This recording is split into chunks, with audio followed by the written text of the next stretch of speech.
வானவில் தொலைக்காட்சி நேயர்கள் அனைவருக்கும் வணக்கம். இன்றைய சிறப்பு இன்று தைப்பூசம். முருகப்பெருமானின் வழிபாட்டில் மிக உன்னதமானது தைப்பூசம். பூச நட்சத்திரம் என்பது சனி பகவானின் நட்சத்திரம். சனி தோஷத்தை போக்குவதற்காக முருகப்பெருமான் எழுந்தருளி இருக்கக்கூடிய ஆலயம் பழனிமலை முருகன்.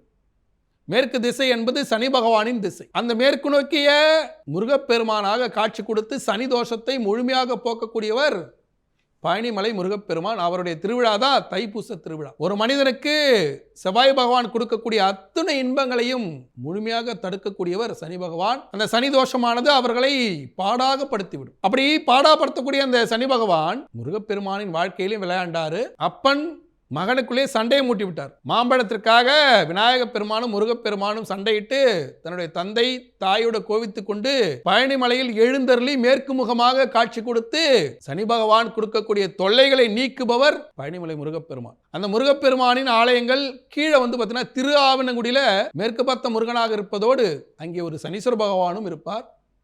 சனி தோஷத்தை முழுமையாக போக்கக்கூடியவர். இந்த தைப்பூச விரதம் என்பது குடும்பத்தில் ஏற்படக்கூடிய சொத்து தகராறு, அண்ணன் தம்பி பிரச்சனை, அப்பன் மகன் பிரச்சனை, அதே போல அண்ணன் அண்ணி, இந்த ஓரகத்தி குழந்தையா, இந்த மாதிரி சண்டைகளால் ஏற்படக்கூடிய பிரச்சனை, சொத்து பிரச்சனையை நீக்கக்கூடியவர். நீண்ட நாட்களாக வீட்டுக்கே போக முடியல, கடன் பிரச்சனையில வெளியே வந்துட்டேன், வீட்டுக்கு போகணும், இப்ப கடனை ஓரளவு அடைச்சிட்டேன், இன்னும் கொஞ்சம் கடன் இருக்கு, ஆனா வீட்டுக்கு போகணும்னு ஆசையா இருக்கு, ஊருக்கு போகணும்னு ஆசையா இருக்கு அப்படின்னு புலம்பிக் கொண்டு இருக்கக்கூடிய அன்பர்கள் தைப்பூச நாளில் முருகப்பெருமானை வழிபடும் போது அவர்களுக்கு வீட்டுக்கு அழைத்து கொண்டு முருகப்பெருமான் விட்டு விடுவார். தன் சொந்த மண்ணில் ஜெயிக்கக்கூடிய திறனை கொடுக்கக்கூடியவர் பழனிமலை முருகப்பெருமான், அங்கே அருளக்கூடிய போகர் பெருமான். அந்த முருகப்பெருமானுக்கு போகர் பெருமானுக்கும் விரதம் இருந்து பால் காவடி, பன்னீர் காவடி, புஷ்ப காவடி என்று காவடி எடுத்து முருகப்பெருமானின் அருளாசியை முழுமையாக பெற்றுக்கொள்ளக்கூடிய அற்புதமான திருவிழா நாள் தான் இந்த தைப்பூச நாள். இந்த தைப்பூச நாளில் இன்னொரு சிறப்பும் இருக்கு. என்னன்னா, வடலூரில் காட்சி கொடுக்கக்கூடிய வள்ளல் பெருமான். இந்த வள்ளல் பெருமான் முருகப்பெருமானின் தீவிர பக்தர். திருத்தணியில் அருள்வாளிக்கூடிய முருகப்பெருமான் வள்ளல் பெருமானுக்கு கண்ணாடியில் காட்சி கொடுத்தார். சென்னை குமரக்கோட்டத்தில் முருகப்பெருமானின் ஆலயத்தில் குழந்தையாக தவழ்ந்து கொண்டிருந்தவர் தான் வள்ளல் பெருமான்.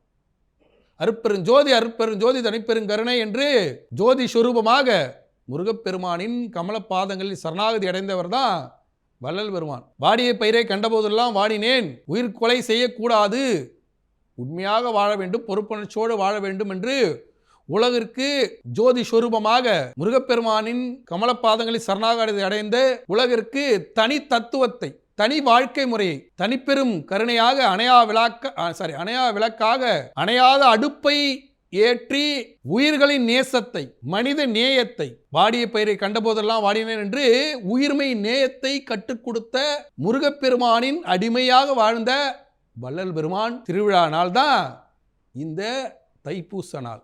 வடலூர்ல போனீங்கன்னா ஜோதி சொரூபமாக வள்ளல் பெருமான் எழுந்தருள்வதை ஜோதி தரிசனமாக காட்டுவார்கள். அப்படி ஒரு அற்புதமான திருவிழா நாள் இந்த தைப்பூச நாள்.